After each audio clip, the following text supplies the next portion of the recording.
వాడ నోవహు వాడ నిర్మాణంలో చాలా అర్థం ఉంది. ఎవరు చెప్పిన ఏం చెప్తున్నారంటే వాడ చేశాడు, జలపళం వచ్చింది అంటున్నారు. అసలుకి కొలతల్లో ఉన్నటువంటి భావం ఏంటనేది ఇప్పుడు నేను చెప్తున్నాను. అందుకనే ఆ విషయం చదవమంటున్నారు. ఏమని? ఆది కాండములో 6వ అధ్యాయము చదువు. ఆ కొలతలు ఎలాగా చెప్తున్నాడు. దాని పొడవు 300 మూరలు, దాని వెడల్పు 50 మూరలు, దాని ఎత్తు 30. అదే కాబట్టి ఇది కొలతలేంటి? 300 మూరలు అనే దాని గురించి అర్థం చేసుకోవాలి. 3 తర్వాత 2 సున్నాలు ఉన్నాయి, అప్పుడు 300 అవుతుంది. ఆ 2 సున్నాలు తీసేస్తే 3 అవుతుంది. ఇక్కడ 3 సంఖ్య ఏంటంటే దేవుడికి సూచనగా ఉంది. Trinity and unity. ఒక దేవుడు కానీ ఆయనకు 3 లక్షణాలు ఉన్నాయి. ఒకటి తండ్రి లక్షణం, కుమార్ లక్షణం, పరిశుద్ధాత్మ. అంటే పితా, పుత్ర, పవిత్రాత్మ. ఆ 3 అనే దానికి మనకి అర్థమిస్తుంది. 3 అనే బైబిల్లో 3 సంఖ్య దేవుని సంఖ్య.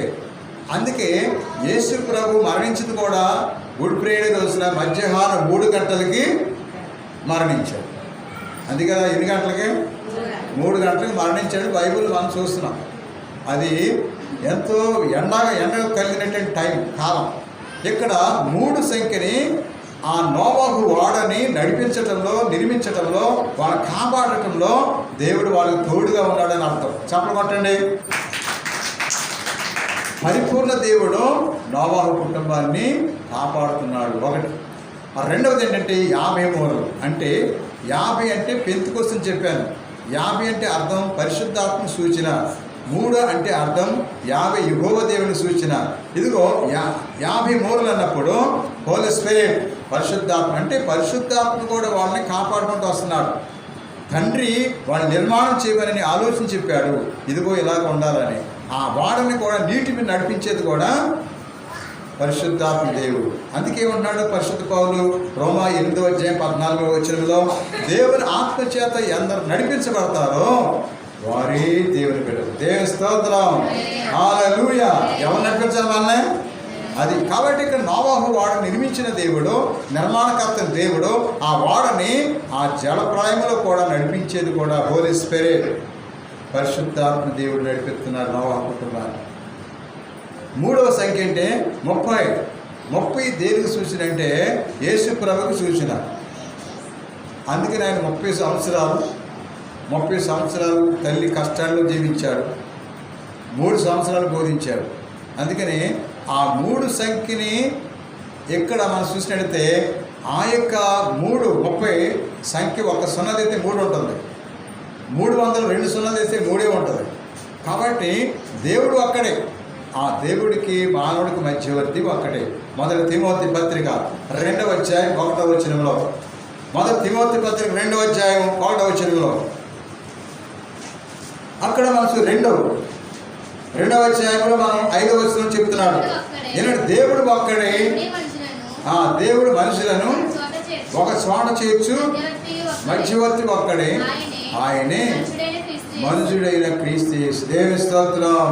అది ఇక్కడ ఈ నోవహు కుటుంబాన్ని కాపాడిన దేవుడు. నిర్మాణం ఇదిగో భయంకర దుస్థితిలో ఉన్న భయంకర జలప్రలయం రాబోతుంది. నువ్వు తక్షణమే నీవు ఇంటిని రక్షించుకోవడానికి వాడు తయారు చేసుకోమని దేవుడే సలహా ఇచ్చాడు. అలాగే ఆ దేవుడే వాడిని 40 దినాలు కూడా జలప్రలయంతో ఉన్నటువంటి భయంకరమంతే 150 రోజులు వాటర్ ఉంది భూమి మీద. అటువంటి సందర్భంలో పరిశుద్ధాత్మ దేవుడు కాపాడాడు. ఇక్కడ 30 సంఖ్య అంటే అర్థం మరి సంరక్షకుడు గీస్తూ యేసు ప్రభుని అర్థం. అందుకనే వాడ నిర్మాణానికి అలాగే ఈనాడు కూడా మన ఫ్యామిలీ, మన కుటుంబాలు కూడా దేవుడు నిత్యం కాపాడుతూనే ఉన్నాడు. తన భక్తుల్ని, తన విశ్వాసుల్ని కాపాడుతూనే ఉన్నాడని దేవుని వాక్యం తెలియపరచబడుతుంది. సాతాను ప్రలోభంలో ఎన్ని కష్టాలు, ఎన్ని శ్రమలు, భయంకర సంఘటనలు వచ్చినప్పుడు కూడా ఆ దేవుని యొక్క మరి ప్రణాళికతోనే మనం కాపాడబడుతున్నామని దేవుని వాక్యం చెబుతుంది. దేవుని స్తోత్రం. కీర్తన గ్రంథం 91 దావీదు కీర్తనలో 14వ వచనం. అనేకసార్లు మనం పొలం పనికి వెళ్తాం, వ్యవసాయ పనికి వెళ్తాం, ఏ పనికి వెళ్తాం, కానీ అప్పుడు అనే ప్రమాదాలను కూడా దేవుడు నిన్ను కాపాడుతున్నాడని దేవుని వాక్యం. ఎన్నో విష పురుగులు, భయంకరమైన సంఘటనలు ఇవన్నీ కూడా కాపాడి దేవుడిని వాక్యం సెలవిస్తుంది. 91:14 తను ప్రేమించే వారిని రక్షించేదను, నా ప్రభావంని అంగీకరించే వారికి అది కాపాడుతాను. దేవ స్తోత్రం. అందుకని కాపాడేవాడు. అందుకని నోవాహు యొక్క వాడకొలతలు ఏంటన్నా 300 మూరలు పొడవు, 50 మూరలు వెడల్పు, 30 మూరలు ఎత్తు. అంటే దేవుడే వాడికి సమర్థించుకున్నాడని ఈ సత్యం అని తెలియపరుస్తుంది. అందుకే దానికి ఏముండాలన్న కిటికీ ఉండాలన్నాడు. ఏముండాలి? కిటికీ ఉండాలి. కాబట్టి ఈ జలప్రయ కాలానికి కూడా ఆయన చాలా విషయాల్లో మరి మెలకు కలిగినట్టు నోవాహు. అలాగే ఆయన తగ్గిందా లేదని పంపించాడు. మొట్టమొదటిసారి కాకిని పంపించాడు. కాకి వెళ్ళింది కానీ తిరిగి రాదా. మళ్ళీ ఏం చేశాడు? పావులు వెళ్ళి ఏం చేసినామా? ఒలివాకుని ఖర్చుకుని తీసుకొచ్చింది. చప్పలు కొట్టాలి. దేవస్తోత్రం. నువ్వు కాకిలా బతకూడదు, పావులలా బతకాలి. దేవస్తోత్రం. అందుకని కాకిలా కలకాలం జీవించే కంటే హంసై 6 నెలల లైఫ్ చాలన్నాడు. దేవస్తోత్రం. నువ్వు పావుల్లో ఉన్నా కానీ కాకిలా ఉండకూడదు. కాకి వెళ్ళింది కానీ లోకం వాడికి కావాల్సిన తినుకుంటే అక్కడ మర్చిపోయింది. నోవాహుని మర్చిపోయింది, సంరక్షించిన నోవాహుని కుటుంబాన్ని మర్చిపోయింది. చివరి కాకిలో బతికింది. చివరికి నోవాహు పావురాన్ని పంపించాడు. వెంటనే పావురం మరి ఒలివాకు తీసుకొచ్చింది. అంటే నీ నోటు లేకుంటే దేవుడికి సంబంధించినవి ఉండాలి.